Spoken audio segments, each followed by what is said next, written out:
At this point, I don't even know why I'm on YouTube. But like, it's kind of been a dream of mine to start a YouTube channel. So here I am. What? Um, you guys are here to, I guess, learn my process. And I'm still new to this program because I only started really using it earlier this year.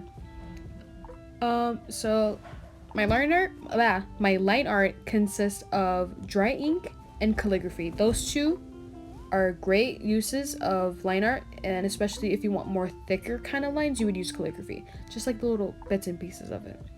I will put everything on a separate layer, including my liner and my color, just because you could recolor it. So let's say when I put my flat colors on and then my shading there, that will kind of determine the kind of color I would want for my line art. So if you go to your top left and you'll see that little wand icon, you click it, all the way down is recolor. That's literally a lifesaver. Just recolor is a lifesaver. And like I said before, everything's on a separate layer. So after I put my flat color for my skin tone or anything that I'm doing, I will put a separate layer above it and do my shading. Now, shading, it could be as dark as you want it, and that's fine because you also have an option to either use the opacity level and lower it down to like maybe like 50% or something, and that will kind of make it look actually really nice. And I love opacity so much. Like, God bless whoever made the opacity option or anything like that. And yeah, so my main colors I would use is round brush. I mean, not colors, but brushes is round brush, Nikko roll, and calligraphy. As you can see in this piece, I did different line art colors just because I wanted to save the time of not recoloring them later. You see how dark the purple is, right? So I used this on a multiply layer and then lowered the opacity later. For this one, obviously, it's the color purple, and for the skin tone, it's like a pink, peaches kind of color. And you just lower the opacity layer there. What I really recommend is experimenting with multiply, color dodge, screen, add. Each of those different words I just said will do different things, and it's really good to experiment with them. This project, I think I started late June, and I finished it like in July-ish. It was like kind of like an unfinished project that I never got to finish until I posted it, and you guys really like this, so like thank you so much for the love. I love you guys so much.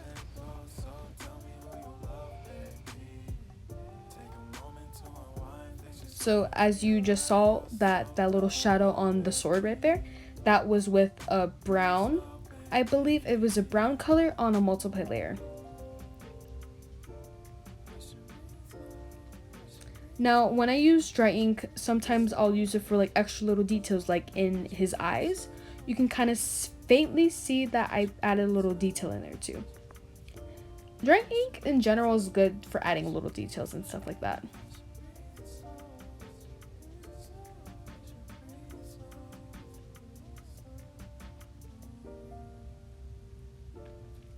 Here we go, again with my process, dry ink everything. Then add color with round brush, and you'll see the shading get darker for a second. That is with the multiplier layer, and then lower the opacity down.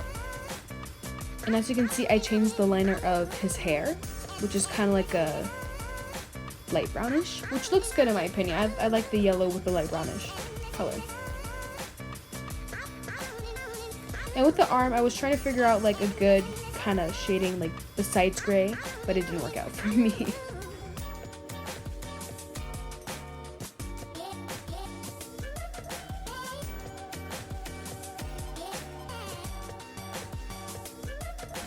As you can see on his arm, I used an add layer and lowered the opacity down. Now this piece right here, this was a tricky one. I don't need to explain my process again, you guys can see it right here. I think the tricky part was with this one was the shading, because I was trying to make it so accurate. And the only reason why I started doing the eyes early on in the process is because I feel like once you have the eyes done, it will just like all come together. Even though like the whole piece is not finished, it will just kind of come together in a way.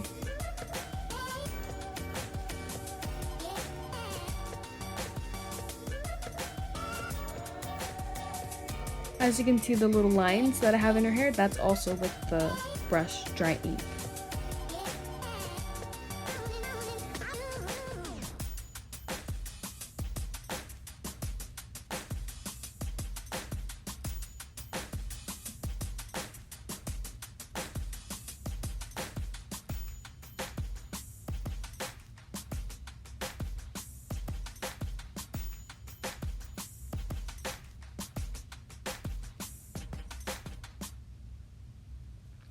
Another big issue with this piece that I was having was the lips.